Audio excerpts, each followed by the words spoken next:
School में एकदम से भगदड़ मच गई थी। ये ब्रेक खत्म होने का वक्त था। यूं तो रोजाना पूरे 40 मिनट तक ब्रेक दी जाती थी, मगर आज ना जाने क्या हुआ था। 25 मिनट पर ही ब्रेक खत्म होने की घंटी बजा दी गई थी और सारे टीचर को अपनी अपनी क्लासों में जाने का कह दिया गया था। लड़कियों को अपनी अपनी क्लासों में बैठे पूरे 20 मिनट हो गए थे, मगर अब तक उनकी क्लास में कोई टीचर नहीं आई थी। यूं तो जब तक उड़ती उड़ती खबर पहुंच चुकी थी कि आज स्कूल में कोई गैर मामूली किस्सा हुआ है, लेकिन वह किस्सा क्या था, बच्चियां अभी तक इस किस्से को नहीं जान सकी थीं। सब अपनी अपनी सोच के हिसाब से मनगढ़ंत कहानियां बनाकर सब बिजी थे। स्पीकर में आने वाली आवाज़ सबको अपनी तरफ खींच कर ले आई थी। सबके कान खड़े हो चुके थे। स्कूल की प्रिंसिपल ने स्कूल में मौजूद सारे बच्चियों को स्कूल के ग्राउंड में जमा होने को कहा था, जिसके बाद सारी बच्चियां अपनी अपनी क्लासों से निकली थी और भागते भागते ग्राउंड में आकर जमा हो गई थी। ग्राउंड में प्रिंसिपल के अलावा स्कूल के सारे स्टाफ मौजूद थे। स्कूल का माली तक भी आया हुआ था, वह भी वहीं पर था। स्कूल के गार्ड को भी बुलवाया गया था और सारी बच्चियों को एक लाइन बनाकर खड़ा कर दिया गया था। उसके बाद प्रिंसिपल ने टीचरों को कोई इशारा किया था, जिसके बाद टीचर बच्चियों की तरफ बढ़ी थी। बच्चियों की चेकिंग करने लगी थी। बच्चियों को कुछ समझ में नहीं आ रहा था ये सब क्या हो रहा था। पहले हंगामा और फिर चेकिंग। ग्राउंड में बुलवाकर बार बार पूछने पर भी उन्हें टीचरों की तरफ से कोई जवाब नहीं मिल रहा था। जब सारी लड़कियों की चेकिंग कर ली गई तो उसके बाद प्रिंसिपल ने चौकीदार को स्कूल के अंदर के हिस्से की तरफ भी भेज दिया था, ताकि वो और स्कूल के अंदरूनी हिस्से की तरफ अंदर जाकर अच्छी तरह से चेक करके आए, कहीं कोई बच्ची अंदर तो नहीं रह गई। 10 मिनट के बाद में लोग भी वापस आ गए थे और प्रिंसिपल को अंदर किसी ने ना होने का बताया था, जिसके बाद प्रिंसिपल के चेहरे पर परेशानी के असर दिखाई दे रहे थे। प्रिंसिपल ने एक गहरी नज़र सारी बच्चियों पर डाली थी। उसके बाद उन्हें अपने अपने क्लासों में भेजे जाने की इजाज़त भी दे दी थी। बच्चियां लाइन में स्कूल के अंदरूनी हिस्से की तरफ बढ़ने लगी थी, जबकि उनके कुछ फासले पर खड़ी प्रिंसिपल गहरी नज़रों से उन्हें जाता हुआ देखने लगी। सारे बच्चों को क्लासरूम में भेजने के बाद प्रिंसिपल ने एक बार फिर से सारे स्टाफ को स्टाफ रूम में बुलवा लिया गया था। 1 घंटे से सारी मीटिंग फिर से शुरू कर दी गई थी। स्कूल की प्रिंसिपल सख्त परेशानी में थी। उसे कुछ समझ नहीं आ रहा था वह क्या करे और क्या ना करे। प्रिंसिपल को कुछ भी करके हकीकत का पता लगाना ही था, नहीं तो बात उसकी नौकरी पर आ सकती थी। सिर्फ नौकरी की ही नहीं, बल्कि आज का जो हादसा हुआ था, अगर वह गलती से भी बाहर निकल जाता तो स्कूल की सारी शाखा खराब हो जानी थी। यही बात प्रिंसिपल को समझ नहीं आ रहा था। वह हकीकत तक पहुँचे तो पहुँचे कैसे। बात कोई इतनी छोटी भी नहीं थी कि जिसको नज़रअंदाज किया जाता या भुला भी दिया जाता। कोई भी स्कूल इस बात को कैसे बर्दाश्त कर सकता है कि उसके स्कूल के अंदर कोई गलत काम हो रहा हो, काम भी ऐसा जिस पर यकीन करना भी मुश्किल हो। प्रिंसिपल एक बार फिर से 1 घंटा पहले होने वाले हादसे पर नज़र करते हुए 11:15 का टाइम था। स्कूल ब्रेक हो गई थी। सिर्फ 10 मिनट ही बीते थे जब प्रिंसिपल ने अपने लिए लंच मंगवाया और फिर अपने कमरे से निकलकर स्टाफ रूम की तरफ आ गई, ताकि स्टाफ रूम में टीचरों को बता सके कि सारी बच्चियों की डायरी में आज की डेट जरूर अटैच कर दी जाए, क्योंकि पेपर शुरू होने में सिर्फ 5 दिन बाकी रह गए थे। यही सब कहने में प्रिंसिपल स्टाफ रूम आई थी, लेकिन जो ही स्टाफ रूम के दरवाजे पर पहुंची और उस वक्त उसके कानों में किसी नवजात शिशु की रोने की आवाज़ सुनाई दी थी। प्रिंसिपल ने हैरानी से मुड़कर अपने आजू बाजू में देखा था। स्कूल में बच्चे की रोने की आवाज़ हैरान कर देने वाली बात थी।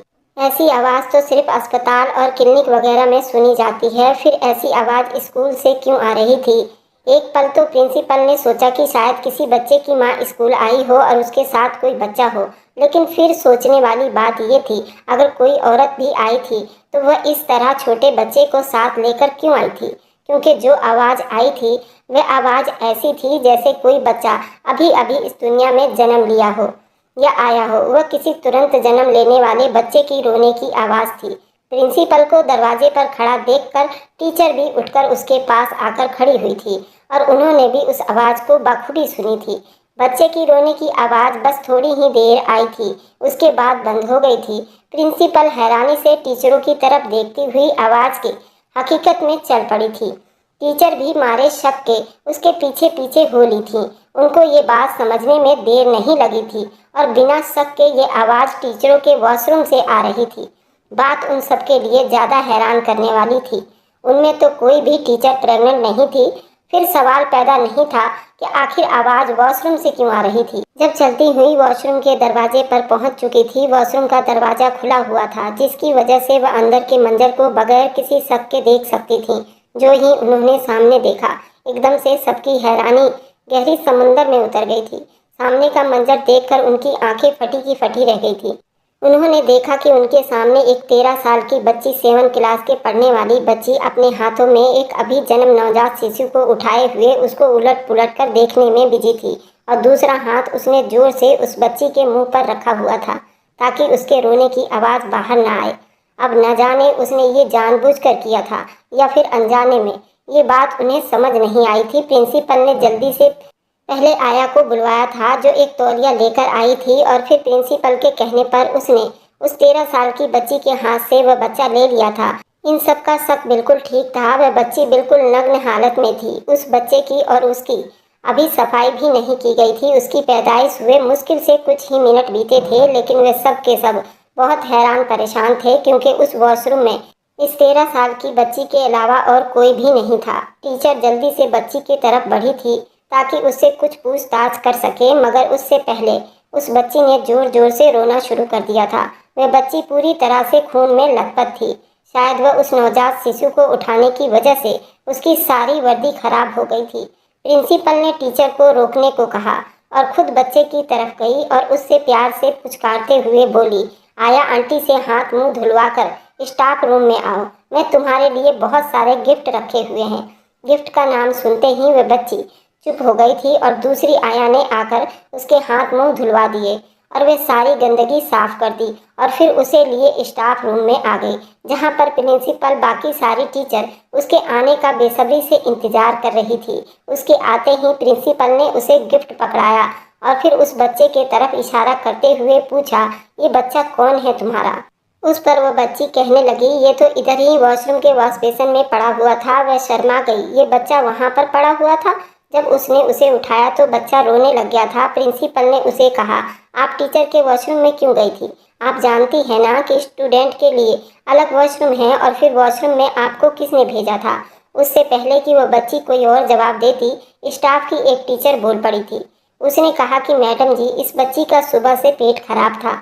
वह सुबह से कई बार वॉशरूम जा चुकी थी, लेकिन लंच ब्रेक के वक्त जब वॉशरूम गई तो वहाँ वॉशरूम में पहले से कोई था। इस वजह से ये वॉशरूम से मेरे पास आ गई। इमरजेंसी थी तो मैंने उसे स्टाफ रूम के वॉशरूम में जाने की और इस्तेमाल करने की इजाज़त दे दी थी। टीचर की बात सुनने के बाद प्रिंसिपल उस बच्ची के तरफ मुड़ी थी और उससे पूछा कि बेटा, जब आप वॉशरूम आई तो उस वक्त वॉशरूम में कोई और था या फिर आपने किसी और को देखा हो? उस पर उस बच्ची ने ना में सिर हिलाया था। उसका कहना था कि जब वो पेशाब करने से फ्री हुई तो वॉश बेसन में हाथ धोने लगी थी, तब उसे वॉश बेसन से ये बच्चा मिला था। प्रिंसिपल 10 मिनट तक उस बच्ची से बातचीत की और सवाल जवाब करती रही, लेकिन उस बच्ची ने ज़्यादा कुछ भी ना बताया, बल्कि इस तरह सवाल पूछे जाने पर वह बहुत ज़्यादा डर गई थी। फिर प्रिंसिपल ने उसे प्यार से थपकी दी और उसे कहा, वह क्लास में या घर में किसी से भी इस बच्चे के बारे में ना बताएगी। अगर उसने ऐसा किया तो उसे पनिश भी किया जा सकता है। अगर वह ऐसा नहीं करेगी तो उसे बहुत सारे गिफ्ट भी दिए जा सकते हैं। प्रिंसिपल जानती थी कि बच्चे को किस तरह हैंडल करना था। बच्ची को इधर उधर लगाकर उसने बच्ची के दिमाग से ये बात निकाल दी थी। साथ ही साथ उसने लंच ब्रेक बंद करके सारी बच्चियों को ग्राउंड में बुलवाया था ताकि सबकी चेकिंग वगैरह की जा सके, मगर कहीं से कोई सुराग ना मिला था। उस बच्चे को साफ सुथरा करने के बाद उसके लिए दूध और कपड़ों का इंतजाम भी कर लिया गया था। उस टाइम बच्चा स्टाफ रूम के मेज में पड़ा हुआ था, जबकि सारी टीचर और बाकी सब परेशानी से प्रिंसिपल की तरफ देख रहे थे, जो यहाँ वहाँ टहल रही थी। फिर बार बार उस बच्चे की तरफ भी देख रही थी। प्रिंसिपल ने अपने कमरे से अपना लैपटॉप मंगवा लिया था। स्कूल में सिर्फ 4 ही कैमरा था। उसे स्कूल के असेंबल हॉल के साथ स्टाफ रूम और प्रिंसिपल ऑफिस के दरवाजे के बाहर की तरफ भी कवर करता था। प्रिंसिपल ने वह कैमरा अपने लैपटॉप से कनेक्ट किया हुआ था। थोड़ी देर में प्यून लैपटॉप ले आया था। प्रिंसिपल ने सिवाय एक के और सारी बाकी टीचरों को अपने अपने क्लासरूम में जाने को कह दिया था। उसके बाद टीचर को साथ लेकर लैपटॉप खोलकर बैठ गई और फिर कुछ ही देर में सुबह का सारा मंजर उसकी आंखों के सामने थे। उसने 10 बच्चों की लिस्ट निकाली और उसके बाद एक एक चीज़ को गौर से देखने लगी थी। 10 बजे से लेकर 11:15 तक स्टाफ में से सिर्फ 3 टीचर ही उस वॉशरूम में गई थी और उन्हें वापस आती भी देखा गया था। वीडियो चलते चलते 11:45 के करीब पहुंच चुकी थी और उस वक्त प्रिंसिपल के ऑफिस के फ़ोन पर किसी की कॉल आ गई थी। प्रिंसिपल टीचर को देखते रहने का कहकर खुद पियून के बुलाने पर ऑफिस की तरफ चल पड़ी थी, जबकि वे टीचर वीडियो देखने लगी थी। वीडियो 10:50 पर पहुंच चुकी थी। स्क्रीन पर देखते हुए उस टीचर की आंखों में अचंभव उभरा था और फिर उसके बाद उसके चेहरे पर परेशानी और उसका रंग सफ़ेद पड़ गया था। 11:52 पर 13 साल की बच्ची जो 7वीं क्लास में पढ़ती थी वह उस तरफ गई थी, जो 11:05 पर वापस भी आ गई थी। उसे देखकर उस टीचर के हाथ पैर एकदम से पसीना आना शुरू हो गया था। उसने कांपते हाथों से वीडियो को एकदम से रोक दिया था और फिर उसे क्लोज करने लगी थी। जो वीडियो क्लोज होती जा रही थी वैसे वैसे बच्ची के चेहरे की घबराहट बढ़ती जा रही थी। वह बच्ची बहुत ज़्यादा डरी हुई थी और बार बार चोर नज़रों से इधर उधर देखती जा रही थी, जैसे उसे किसी चोरी का पकड़े जाने का डर हो। साथ ही साथ सबसे बड़ी बात जिसने उसे टीचर को सोचने पर मजबूर किया था, उस बच्ची की चाल में बहुत ज़्यादा लड़खड़ाहट थी। वह बच्ची बहुत ज़्यादा लड़खड़ा कर चल रही थी। उसके साथ साथ उसके हाथ में कुछ था जिसे वह बगल के नीचे रखकर छुपाने की कोशिश कर रही थी। वह टीचर एकदम से सारा मामला समझ चुकी थी। मारे घबराहट के उसके माथे पर पसीने की बूंदें चमकने लगी थी। उसे एकदम से उस लड़की पर गुस्सा आया था, लेकिन फिर उसने बड़ी मुश्किल से उस गुस्से को कंट्रोल भी किया था, क्योंकि वह गुस्सा करने का टाइम बिल्कुल भी नहीं था। उस वक्त उसे होश से काम लेना था, जोश से नहीं। यही सब सोचते हुए उसने खुद को कंट्रोल भी किया था। एक गहरी सांस छोड़कर वह बात सोच चुकी थी। उसने क्या करना है। उसने एक नज़र स्टाफ रूम के दरवाजे की तरफ देखा और फिर सामने बैठी आया को, जो बार बार उससे पूछ रही थी कि मैडम जी कुछ नज़र आया कि नहीं। उसने आया को अपने लिए चाय बनाकर लाने को कह दिया और फिर उसके जाने के बाद उसने जल्दी से लैपटॉप उठाकर गोद में रख लिया था। उसके पास सिर्फ 5 ही मिनट था। उसे जो भी करना था इन 5 मिनट के अंदर ही करना था। उसने जल्दी जल्दी अपनी उंगलियां चलाई और फिर सिर्फ 30 मिनट के बाद उसके चेहरे पर एक सुकून की लहर दौड़ी थी। उसने 10:50 से लेकर सारी वीडियो डिलीट कर दी थी। उसकी जगह एक दूसरी वीडियो अटैच कर दी थी और उन कामों में वह टीचर वैसे भी बहुत माहिर थी। उसने लैपटॉप को वापस टेबल पर रखा और 11 पर वीडियो प्ले कर दी थी। इतने में प्रिंसिपल स्टाफ रूम में दाखिल हुई। आकर उस टीचर के पास खड़ी हो गई थी। उससे पूछताछ करने लगी थी, जिस पर टीचर ने नामे सिर हिला दिया था। अब तक कोई भी इस तरफ नहीं आया था। बात करते हुए उसकी जुबान हिचकिचा रही थी, जिस पर प्रिंसिपल ने उसे गौर से देखा भी था, लेकिन वह इन सब में बिल्कुल माहिर थी। उसने अगले ही पल खुद को संभाल लिया था। थोड़ी देर में नौकरानी चाय लेकर आ गई थी। चाय पीने के बाद टीचर की तबीयत अचानक ही खराब हो गई थी। उसने प्रिंसिपल से घर जाने की परमिशन ले ली थी। अपनी भांजी को भी साथ लिया था, क्योंकि अब वैसे भी छुट्टी का टाइम होने वाला था। उसका घर स्कूल से 10 मिनट की दूरी पर ही था। घर के बाहर के गेट से अंदर दाखिल होते ही उसने अपनी भांजी को बालों की चोटी से पकड़ा था और घसीटते हुए लाकर सास के कदमों में फेंक दिया था और अपनी सास से कहने लगी, माँ अपनी लाडली को संभाल लीजिए। तुम्हें पहले भी कहा था कि उसे किसी और स्कूल में डलवा दो, लेकिन तुम्हें इन सब चीज़ से कोई परवाह नहीं है। इस मनहूस को मेरे ही सर पर डालना था। आज तो मैंने उसे बाल बाल बचा लिया था, लेकिन अगर उसकी यही करतूत रही तो सारे ज़माने में थू थू करवाएगी ये लड़की। उसको बता देना, अब मैं इसे अपने स्कूल लेकर नहीं जाऊंगी। स्कूल क्या, उसे तो मैं अब अपने घर में भी नहीं रखूंगी। उसको भेजो यहाँ से। बस इतना कहते हुए वह अपने कमरे में जा चुकी थी, जबकि उसकी सास अपनी नतनी को सीने से लगाए हक्का बक्का सी अपनी बहू की कैंची जैसी चलती हुई जुबान देख रही थी। उस वक्त अगर कोई और उसे देख लेता तो वह मान ही नहीं सकता था ये औरत एक स्कूल की टीचर भी है। खैर, वह बहू पर 3-4 शब्द बड़बड़ाते हुए अपनी नतनी की तरफ ध्यान दिया था, जिसका रंग बिल्कुल पीला पड़ चुका था। उसके हाथ पांव ठंडे हो रहे थे। उसी वक्त उसे अपने पांव पर कुछ गीला गीला महसूस हुआ था।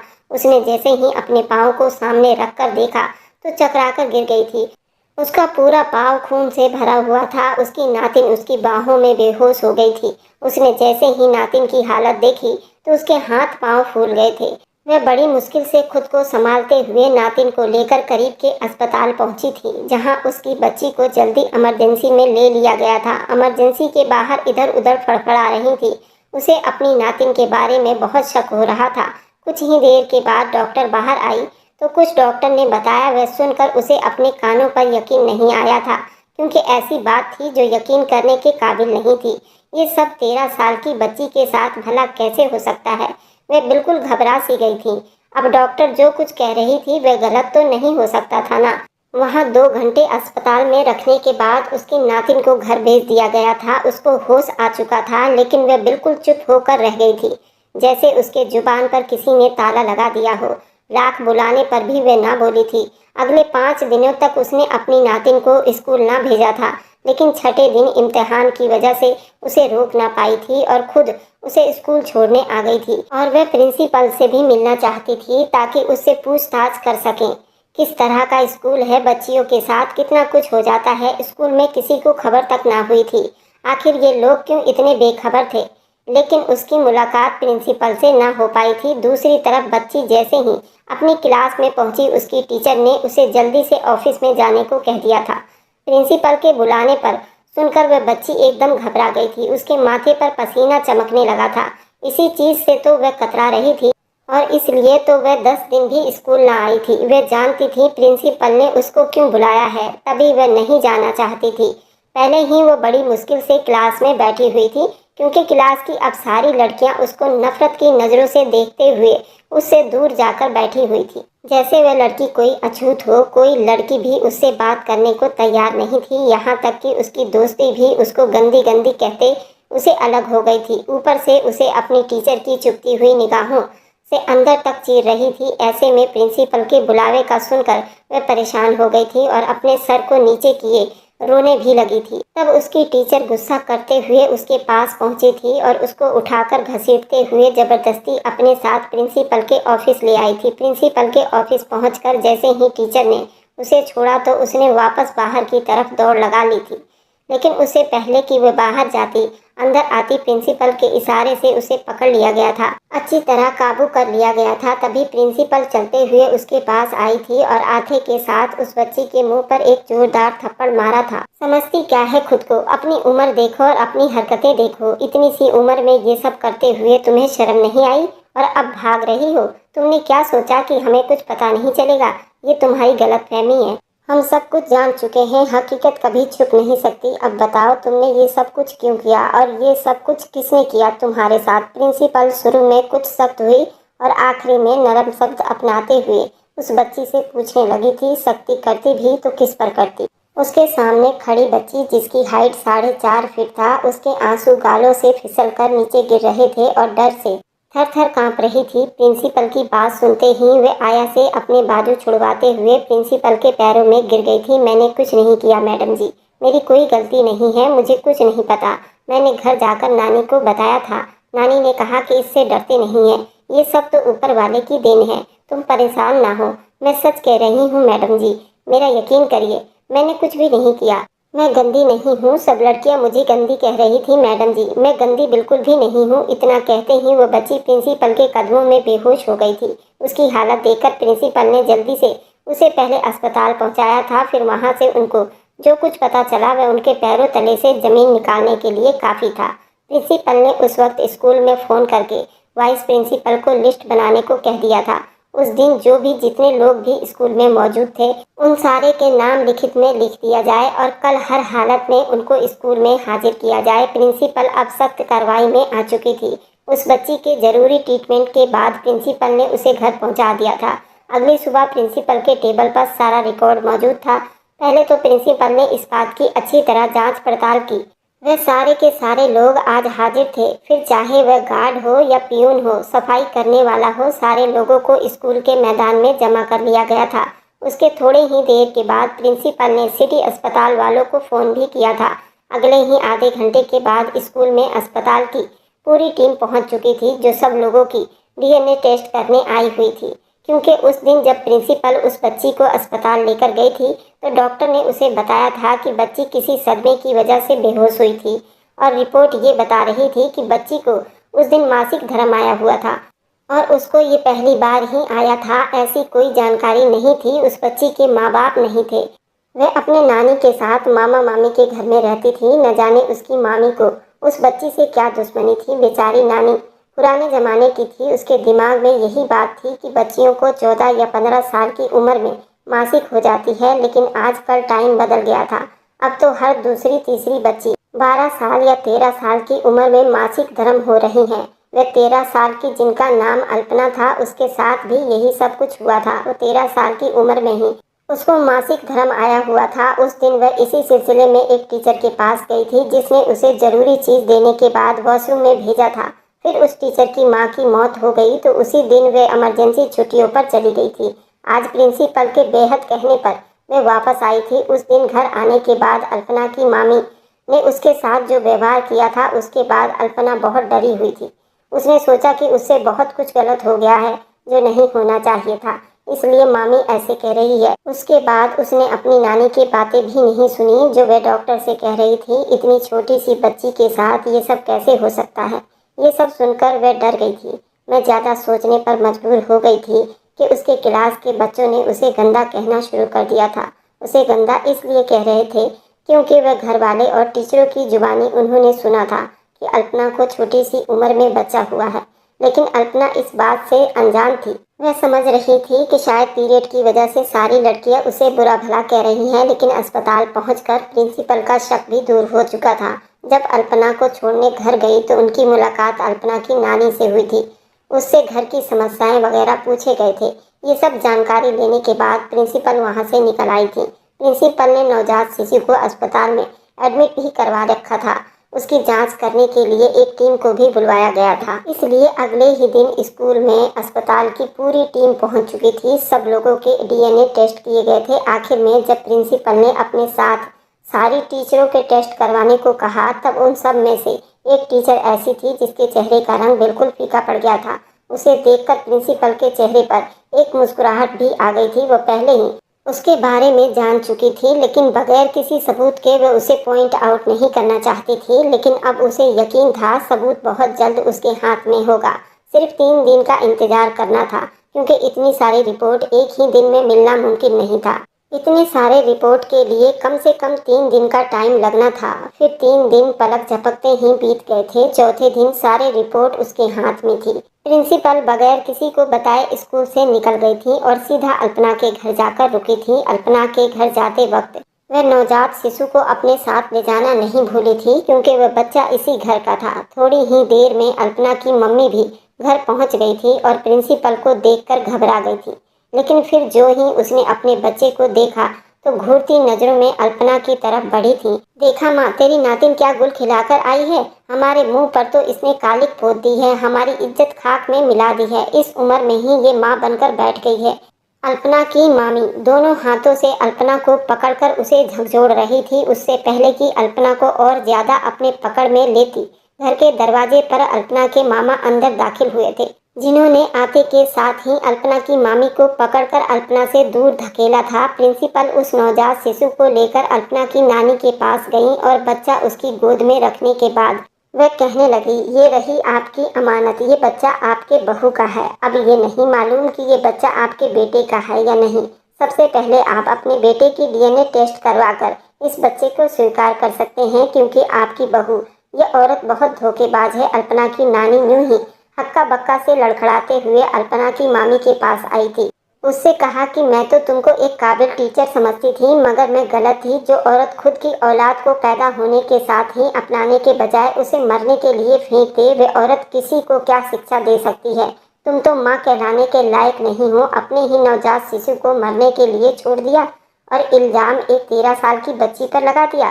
खुद की इज्जत बचाने के लिए ये जाने बगैर कि उस बच्ची की जिंदगी पर उसका क्या असर पड़ेगा।